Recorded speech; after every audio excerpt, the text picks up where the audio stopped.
How to change country in Google Play Store. Hi everyone, it's Sophia to assist you today. Without any delay, let's jump right in. First, open Google Play Store. You'll find this kind of screen pop up. Click on your profile located at top right corner of your screen. Then you'll find payments and subscription here. Click on payments and subscription. And then you'll find this kind of screen pop up. Simply click on payment methods, which is the first option. Then you'll find this kind of screen pop up. Click on more payment settings, which is at the bottom. Then you'll find this kind of screen pop up. In here, click on three lines located at top left corner of your screen. After you have clicked on three lines on top left corner of your screen, click on settings.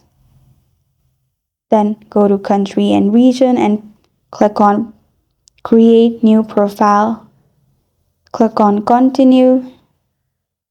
After that, select your country or region. Then press on continue again after you've selected the country. In here, add your name, address line, code, and then press on submit at the bottom. After that, you're good to go. This is how to change country in Google Play Store. Thank you for joining me today. If this video helps you out, please leave a like and subscribe for more. Got a question or want to suggest a topic? Comment below. I am Sophia signing off. Until next time.